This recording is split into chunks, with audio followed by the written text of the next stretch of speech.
ओम शांति।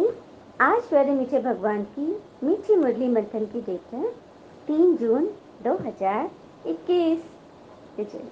मीठे मीठे बाबा से हम मीठी मीठी वाणी सुनते हैं ताकि हमारा जीवन मीठा मीठा बन जाए।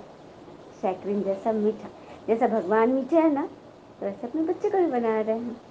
बाबा कहते हैं शिव बाबा तुम्हारे फूल आदि स्वीकार नहीं कर सकते क्योंकि यह पूज्य व पुजारी नहीं बनते। तुम्हें भी संगम पर फूल हार नहीं पहनने हैं।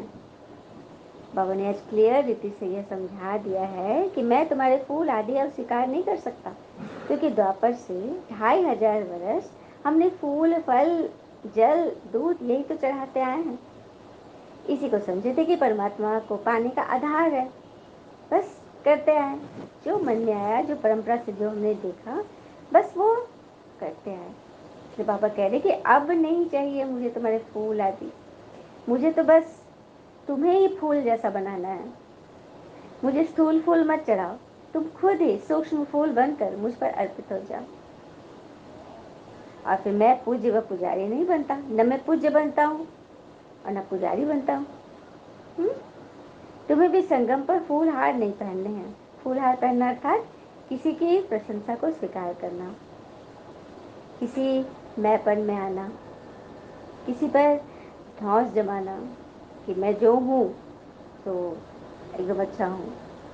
और कई आत्मा गुस्सा करते हैं एक दूसरे पर रौब जमाने के लिए।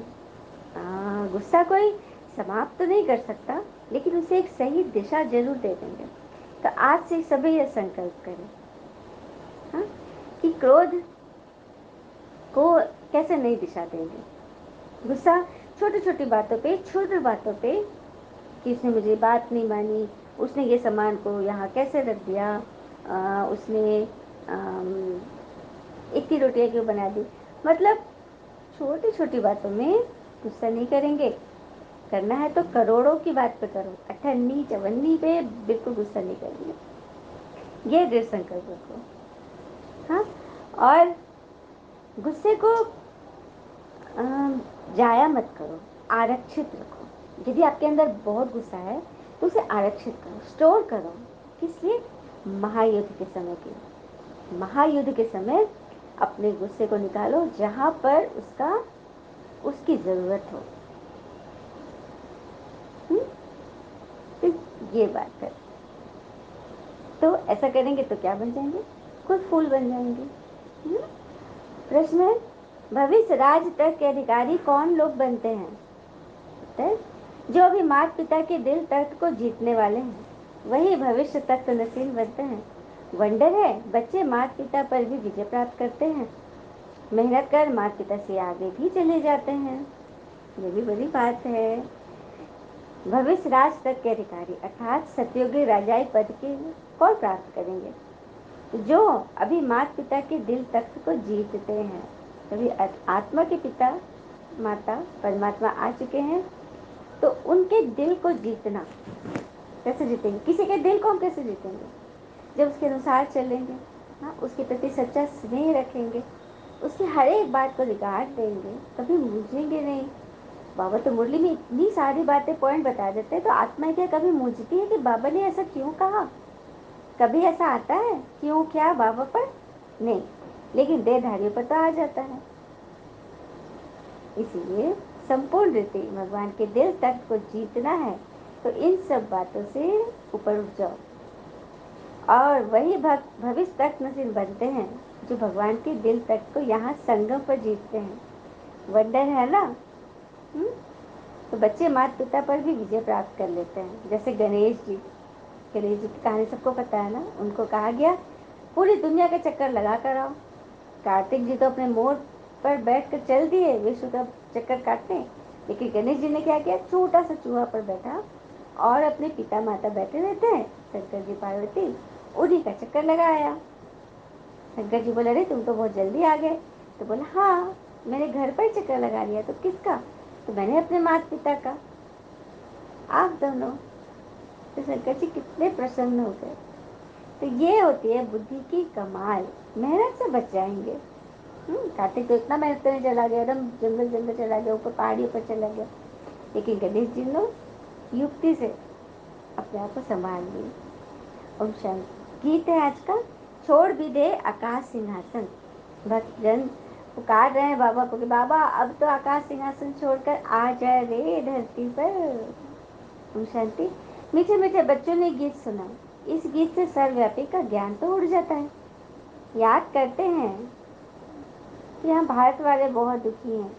इस ड्रामा का अंतिम सीन, हाँ, इस ड्रामा के अनुसार जो चीज़ भी बना बनाया है उसे स्वीकार करना है। दुनिया वाले तो कुछ नहीं जानते कि भगवान कैसे आकर दुखियों के दुख को दूर करते हैं, लिबरेट करते हैं। अब तुम बच्चे जान गए हो, अभी बाबा आया हुआ है, बच्चों को पहचान मिल गई है। स्वयं बैठ बतलाते, मैं साधारण तन में प्रवेश कर सारी सृष्टि के आदि मध्य अंत का राज सुनाता हूँ। मतलब भगवान बता रहे ब्रह्मा तन से, तो आत्माएं भी स्वीकार कर रही है कि हाँ हम लिबरेटर हैं, अवतरित आत्माएं हैं, सबके कल्याण के लिए हम ऊपर से नीचे आए हैं। फिर बाबा कह रहे हैं,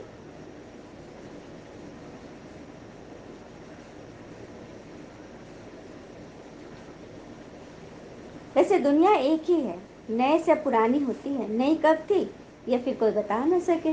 बाबा आकर समझाते हैं, बच्चे जब नई दुनिया थी तो भारत नया था, सत्युग कहा जाता था।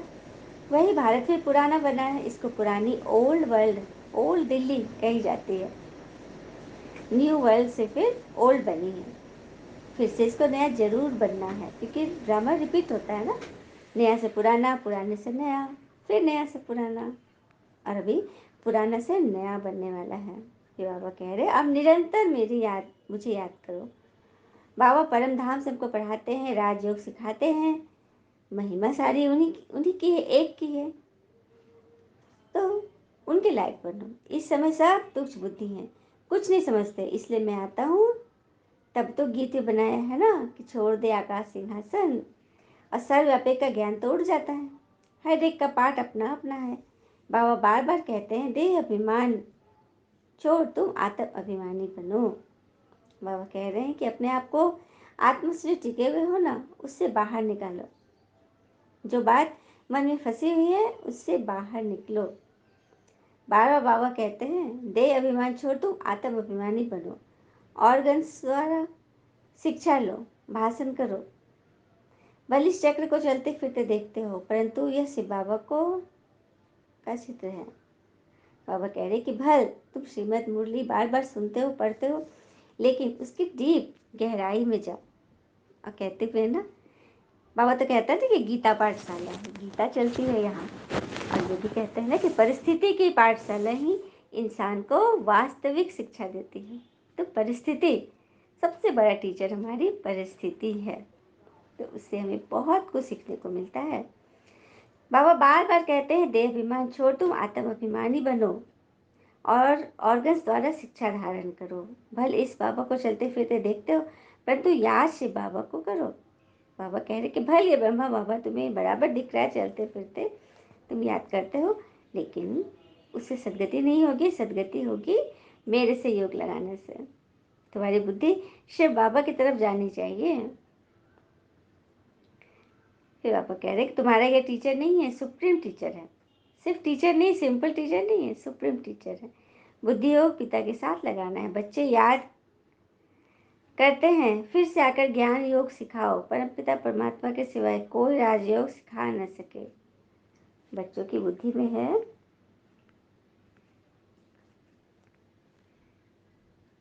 कि वैसे दुनिया एक ही है, नए से पुरानी होती है। हाँ, अब सभी समझ गए हैं कि ये दुनिया अब जाने वाली है। इसीलिए बाबा तो बोल रहे हैं ना कि लास्ट समय नजदीक आ गया है। अब इसे अपनी बुद्धि से निकालो, खुश रहो। ज्ञान दिया जाता है दुर्गति से सदगति होने के लिए, बाकी यह तो सब है भक्ति मार्ग की बातें।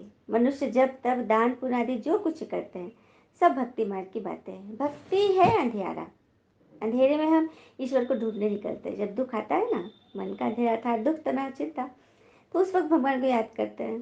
तभी तो गाया है ना, सुख में सिमरन सब करे, दुख में करे न कोई। तो उससे हमें बचना है। हम दुख में तो करें ही करें, सुख में भी करें, तो दुख काहे को होए। बाबा का नाम है कितना मीठा। हाँ, अब है नई दुनिया, स्वर्ग में जाने की बात। इसमें पुराने शरीर की कोई वैल्यू नहीं है। शिव बाबा को तो नया शरीर चाहिए। बाबा कह रहे कि पुरानी दुनिया, पुराने शरीर की अब कोई वैल्यू नहीं है। बच्चे कहते हैं बाबा को हार पहनाए, परंतु उनकी उनकी हार पहनाएंगे तो तुम्हारा बुद्धियोग उसी में चला जाएगा। बाबा ने क्यों हार स्वीकार नहीं किया? तो वो कहते हैं तुम बच्चे हार पहनाओगे तो मेरा बुद्धियोग उसी में चला जाएगा कि देखो मुझे भक्तजन हार पहनाते हैं, मुझे कितना मानते हैं। तो तुम ही बनो पूज्य और पुजारी, सब कुछ तुम बनो, आप ही पूज्य, आप ही पुजारी।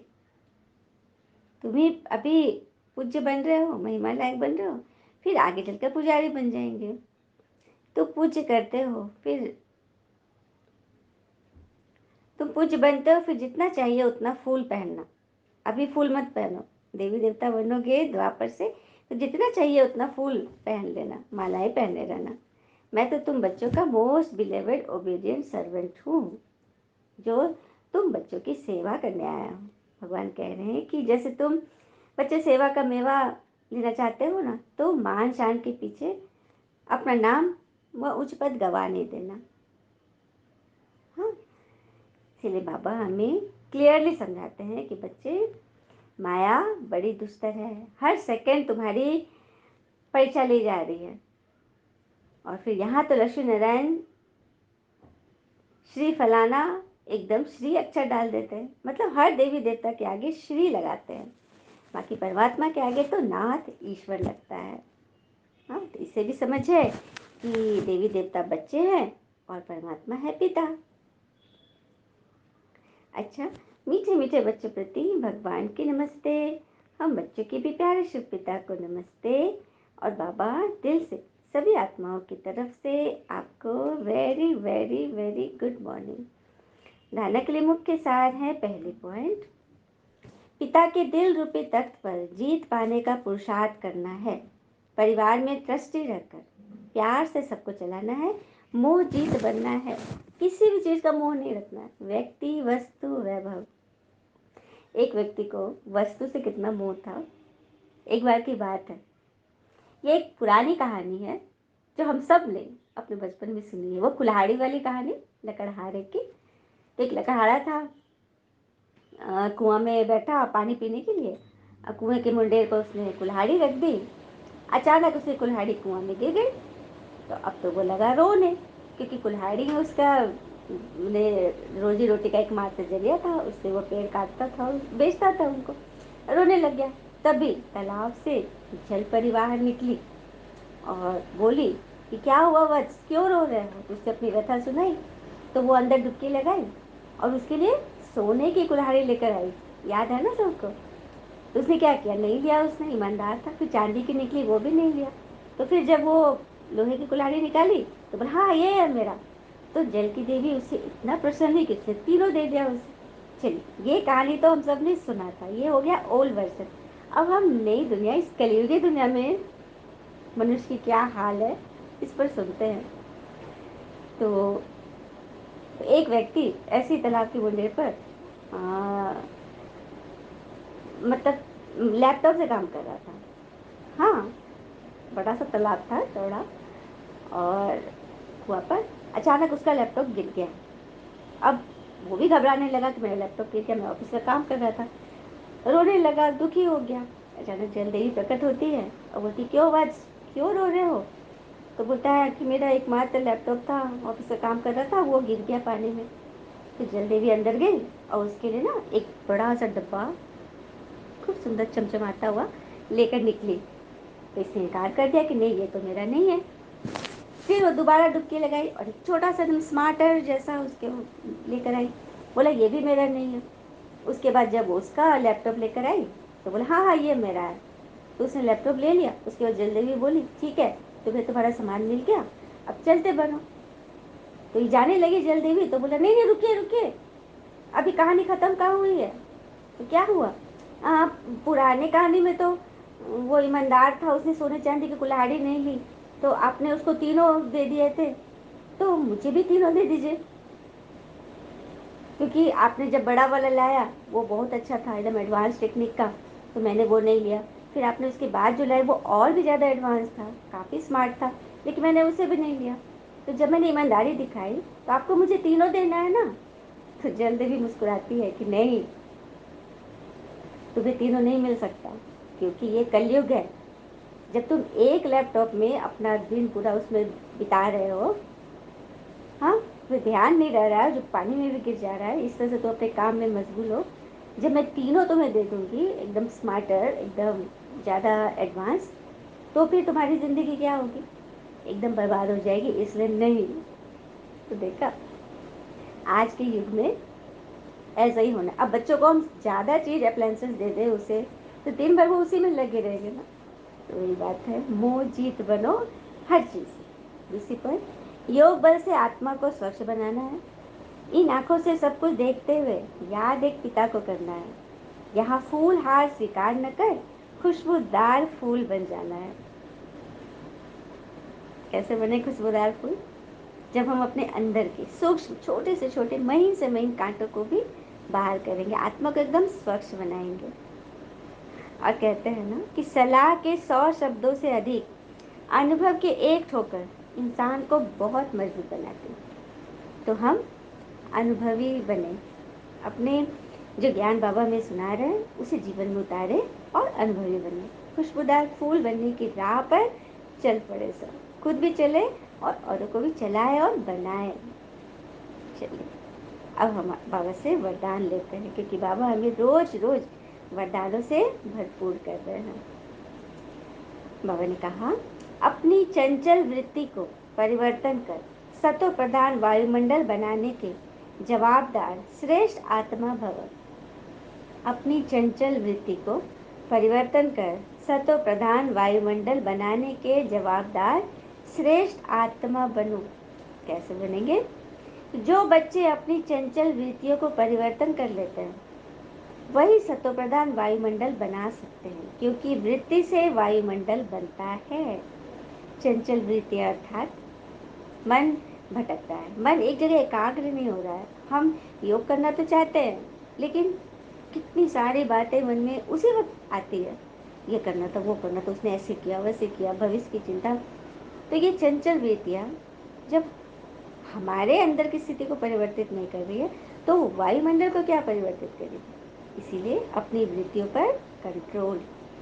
वृत्ति चंचल तब होती है जब वृत्ति में इतने बड़े कार्य की स्मृति नहीं रहती। हमें यह निश्चय नहीं रहता कि हमें परमात्मा ने चुना है।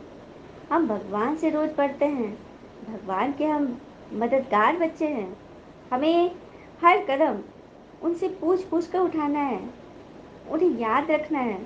जब वृत्ति में ये बातें नहीं रहती, तभी वृत्ति चंचल होती है, भटकती है, इधर उधर जाती है। अगर कोई अति चंचल बच्चा बिजी होते भी चंचलता नहीं छोड़ता है, तो उसे बांध दिया जाता है। आई बात समझ में? श्री कृष्ण का उदाहरण है ना, कितने चंचल थे, तो माता यशोदा उन्हें ओखली से बांध दी थी ना। तो इसी तरह से यदि आपकी वृत्ति बहुत कुछ संभालने पर भी चंचल हो रही है, तो उसे बांध दो। किनसे बांध दो? ईश्वरीय याद से, याद की ओखली से बांध दो। कुछ दृढ़ संस्कार अपनाओ ना। जैसे कहते हैं ना, संस्कार 5 तरह के होते हैं। संस्कार, हर एक मनुष्य के अंदर 5 तरह के संस्कार होते हैं। पहला तो है पूर्व जन्म का संस्कार। दूसरा, जब जन्म लिए तो माता पिता का संस्कार। तीसरा, आत्मा का निजी संस्कार। चौथा, संघ का संस्कार। और पांचवा, दृढ़ता का संस्कार। तो ये चारों संस्कार से भी यदि हम चंचल हो रहे हैं, मेरे माता पिता से भी जो वृत्ति मिली वो चंचलता वाली है, पूर्व जन्म में भी हमने बहुत कुछ बुरा करके आया, उसका भी संस्कार है, संग भी ऐसा मिल गया, लेकिन ये चारों संस्कार पे विजय दिलाएगी हमें दृढ़ता का संस्कार, और जो इस ब्राह्मण जीवन में हमें भगवान दे रहे हैं। जब हम अपने विल पावर को एकदम जागृत करेंगे ना, तो संगम युग, कई आत्मा का प्रश्न है कि क्या संगम युग 100 वर्ष का ही है, 2036 में क्या ये खत्म हो जाएगा? तो बाबा इसका जवाब देते हैं कि सब कुछ बच्चों की तैयारी पर है। बच्चे किस रीति तैयार हो रहे हैं, यदि तैयार हो गए तो वो हो जाएगा 2036 में। और समय तो लग रहा है कि नज़दीक आ रहा है, लेकिन अगर नहीं तैयार हो पाए, 9 लाख आत्माएं नहीं तैयार हुई, तो ये एक्सटेंड हो जाएगा। तो सब कुछ हमारे हाथ में। कई बच्चे बाबा से पूछते हैं कि बाबा विनाश कब होगा, तो बाबा हम ही बच्चों से पूछते हैं कि तुम कब तैयार होगे। जब तुम तैयार होगे अपने आप परिवर्तन हो जाएगा, क्योंकि हर एक बच्चा संकट रूपी जब त्रिनेत्री बनेंगे, अपने त्रिनेत्र खोलेंगे, तब परिवर्तन होगा।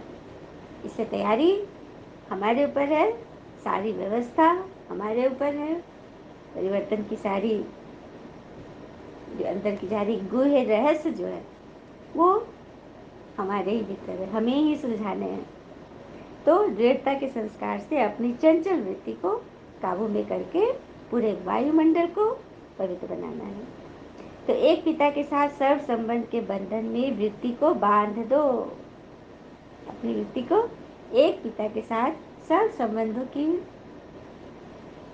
अनुभूति में बांध दो, तो चंचलता सहज समाप्त हो जाएगी। स्लोगन: अलबेलेपन की लहर को समाप्त करने का साधन है बेहद का वैराग्य। अलबेलापन, जब कई आत्माओं को कोई विघन नहीं आता है, एकदम इजीली चल रहे होते हैं, तो एक बहुत बड़ा विघन माया टेस्ट लेती है, आलस्य और अलबेलापन, जो हमें शुरू में सुबह से ही अमृत वेला ही मिस कराती है ना, तो सारा दिन हमारा बहुत ही गड़बड़ हो जाता है, दिनचर्या एकदम हमारे अनुरूप नहीं हो पाती। इसके लिए अलबेलेपन की लहर को समाप्त करो तो बेहद का वैराग्य। ये दृढ़ता होनी चाहिए कि हमें बेहद का सन्यासी बनना है। बेहद का सन्यासी अर्थात अपनी कमी कमजोरियां एकदम से एक झटके से छोड़ देना है और झाटकू बनना है। कहते हुए ना, बलि जो देते हैं वो तो अर्थ का अनर्थ है, लेकिन उसमें भी है कि झाटकू बलि पड़ती है एक झटके में। तो वो एक झटका क्या है, एक सेकंड में दृढ़ता अपनाई और संस्कार वृत्ति चंचलता समाप्त। ये ऐसे बच्चे बाबा को चाहिए, झाटकू एक सेकंड में समर्पित। अच्छा, ओम शांति। शुक्र मीठे बाबा, वो बाबा के प्यारे प्यारे बच्चे। थैंक यू बाबा, ऑल इज वेल ऑलवेज। ओम शांति।